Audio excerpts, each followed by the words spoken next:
Hi నమస్తే అండి.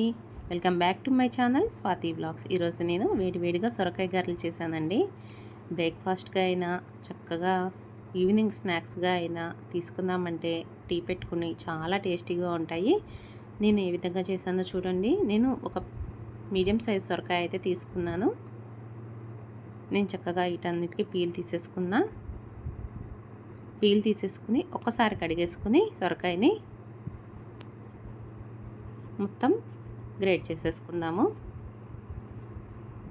మీరు ఇలా కూర లేకపోతే సన్న ముక్కలుగా కట్ చేసుకుని గ్రైండ్ కూడా చేసుకోవచ్చు, ఏం పర్లేదు, చక్కగా వస్తాయి ఇలా మిక్సీ పట్టినా కానీ. నేను ఒక 1/2 kg బియ్యం పిండి అయితే తీసుకున్నాను. దాంట్లో 1 స్పూన్ జీలకర్ర తీసుకున్నా, అలాగే ఒక పెద్ద ఉల్లిపాయ తీసుకుని సన్న ముక్కలు కట్ చేసుకున్నా, అలాగే 3 పచ్చిమిర్చి సన్నగా కట్ చేసుకున్నానండి. దీంట్లో కొంచెం దూరగా వేయించుకున్న నువ్వులు కూడా వేసుకున్నా. నువ్వులు వేస్తే టేస్ట్ చాలా బాగుంటుందండి. అలాగే పల్లీలు కూడా కొంచెం దూరగా వేయించుకుని కచ్చపిచ్చా రోట్లో దంచుకున్నాను. ఇప్పుడు మనం మొత్తం తురుముకున్నాం కదా, సొరకాయ తురుమును కూడా వేసేసుకుందాం. కొంచెం ఉప్పు వేసుకుంటున్నాను, అలాగే కొంచెం పసుపు కూడా వేసుకుంటున్నా. దీంట్లో ఇంకా వాటర్ కూడా వేయనవసరం లేదండి. సొరకాయలో వాటర్ ఉంటుంది కదా, మొత్తం ఆ వాటర్తోనే మనం పిండినంతా కలిపేసుకోవచ్చు.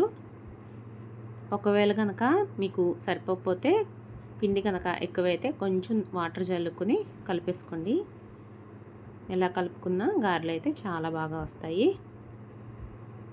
చూడండి, ఈ విధంగా కలుపుకున్నారంటే అటు గారె పిండి కాకుండా ఇటు మరి గట్టిగా కాకుండా కలుపుకోండి. ఈ విధంగా కలుపుకుంటే చక్కగా వస్తాయి గారెలు. ఒక 5 నిమిషాల పాటు దీన్ని మూత పెట్టేసుకుందాము. ఇప్పుడు నేను బాండీలో నూనె పోసుకుని పొయ్యి మీద పెట్టుకుంటున్నానండి గారెలు వేసుకోవడానికి. ఈలోపు కాగుతూ ఉంటుంది కదా,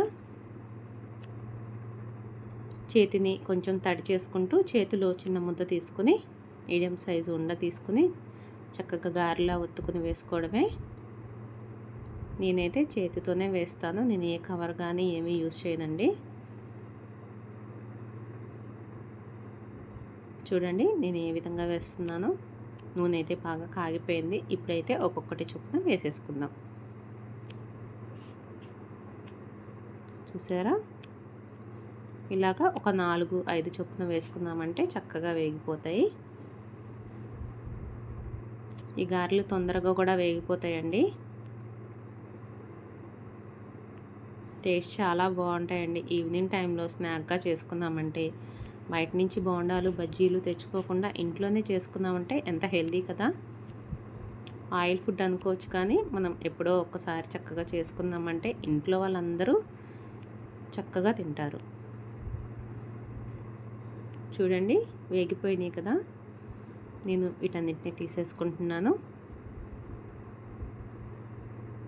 ఒకవైపు వేగిన తర్వాత ఇంకోవైపు తిప్పుకుని వేయించుకోండి.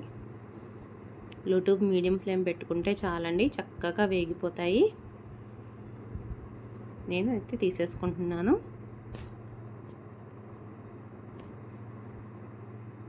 క్రిస్పీగా మెత్తగా చాలా టేస్టీగా ఉంటాయండి ఈ గారెలు అయితే.